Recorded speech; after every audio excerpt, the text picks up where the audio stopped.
தற்போதைய அண்மை செய்தியை பார்த்துக் கொண்டிருக்கிறோம். பாம்பன் பாலம் தொடர்பான சர்ச்சைக்கு தெற்கு ரயில்வே விளக்கம் அளித்திருக்கிறது. சென்னை ஐஐடி மற்றும் மும்பை ஐஐடியின் ஆலோசனைகள் பெறப்பட்டு பாம்பன் பாலம் கட்டப்பட்டிருப்பதாகவும் புதிய பாம்பன் பாலம் தரமற்ற முறையில் கட்டப்பட்டிருப்பதாக எழுந்த சர்ச்சைக்கு தற்போது தெற்கு ரயில்வே விளக்கம் அளித்திருக்கிறது. சென்னை ஐஐடி மற்றும் மும்பை ஐஐடி வடிவமைப்பின் சான்று பெற்ற பிறகுதான் பாம்பன் புதிய பாலம் கட்டப்பட்டிருப்பதாகவும் தெற்கு ரயில்வே சார்பில் விளக்கம் அளிக்கப்பட்டிருக்கிறது.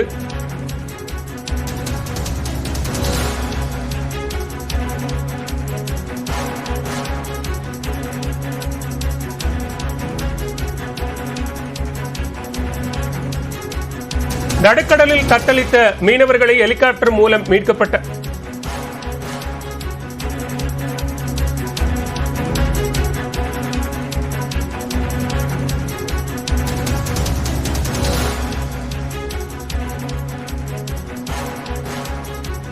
பாம்பன் பாலம் கட்டப்பட்டு தற்போதைய கடல் அரிப்பால் அரிமானம் ஏற்படுவதாக எழுந்த விமர்சனங்களுக்கு தெற்கு ரயில்வே சார்பில் விளக்கம் அளிக்கப்பட்டிருக்கிறது. தொடர்பான கூடுதல் விவரங்களோடு இணைகிறார் செய்தியாளர் ஹரிகிருஷ்ணன். ஹரி, விவரங்களை பதிவு செய்யலாம். பலவேல் ராமநாதபுரம் மாவட்டம் ராமேஸ்வரம் அருகே பாம்பனில் புதிய ரயில்வே பாலம் கட்ட ரயில்வே அமைச்சம் முடிவு செய்து 2.5 கிலோமீட்டர் தூரத்திற்கு ரூபாய் 535 கோடி செலவில் ரயில்வே துறையின் துணை அமைப்பான ரயில் விகாஸ் நிகம் லிமிடெட் நிறுவனம் கட்டுமான பணிகளை மேற்கொண்டது. கடலின் நடுவே அமைக்கப்பட்டுள்ள புதிய ரயில் பாலத்தில் 101 தூண்கள் நிறுவப்பட்டு இந்தியாவிலேயே முதல் முறையாக செங்குத்தாக லிப்ட் முறையில் பாலம் என்பது வடிவமைக்கப்பட்டு கட்டி முடிக்கப்பட்டிருக்கின்றது. இந்த புதிய ரயில் பாலத்தை கடந்த நவம்பர் 13 மற்றும் 14 ஆகிய 2 நாட்களில் தெற்கு ரயில்வே பாதுகாப்பு ஆணையர் சௌத்ரி இந்திய ரயில்வே வாரியத்தின் செயலாளருக்கு ஆய்வறிக்கை சமர்ப்பித்தார். அந்த ஆய்வை முடித்துக் கொண்டு அந்த ஆய்வறிக்கையில் புதிதாக கட்டப்பட்ட ரயில்வே பாலத்தில் அமைக்கப்படும் லிப்ட் கட்டர் தரமற்றது என்றும் ஆராய்ச்சி வடிவமைப்பு மற்றும் தரநிலை அமைப்பு RTSO கூறியதன் காரணமாக இந்த திட்டத்தில் இருந்து அவர்களை விலக்கி வழிகாட்டு நெறிமுறைகளை ரயில்வே வாரியம் மீறியுள்ளதாகவும் RTSO அனுமதி பெறாமலேயே பாலத்தின் கட்டுமான பணிகள் நடைபெற்றுள்ளதாகவும் தெரிவித்திருந்தார்.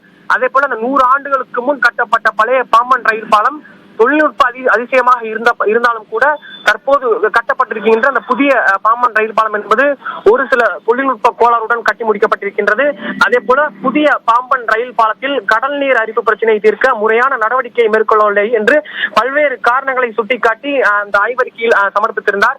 அந்த அறிக்கையின் அடிப்படையில் தற்பொழுது தெற்கு ரயில்வே ஒரு விளக்கத்தை அளித்திருக்கிறது. அந்த விளக்கத்தில் அதாவது புதிய பாம்பன் ரயில் பாலத்தை பொறுத்தவரையில் வெளிநாட்டு ஆலோசகர்கள் வடிவமைக்கப்பட்டு அதன் பிறகு சென்னை ஐஐடி மற்றும் மும்பை ஐஐடி ஆகிய 2 ஐஐடி நிறுவனங்களில் வடிவமைப்பின் சான்று பெற்றுதான் இந்த பாலம் என்பது முழுவதுமாக கட்டப்பட்டிருக்கின்றது. அதே போல புதிய பாலத்தின் சான்று 2 முறை சரிபார்த்த பிறகுதான் பாலத்தின் வடிவமைப்பு தெற்கு ரயில்வேயால் அங்கீகரிக்கப்பட்டிருக்கின்றது. நாட்டின் 2 முன்னணி நிறுவனங்களால் சரிபார்க்கப்பட்ட ஒரு புகழ்பெற்ற சர்வதேச ஆலோசகரின் முறையான ஆதாரத்தின் அடிப்படையில் தான் இந்த பாலம் கட்டப்பட்டிருக்கின்றதாக தற்பொழுது தெற்கு ரயில்வே விளக்கம் அளித்திருக்கிறது. பாலவேல், விவரங்களுக்கு நன்றி. ஹரி.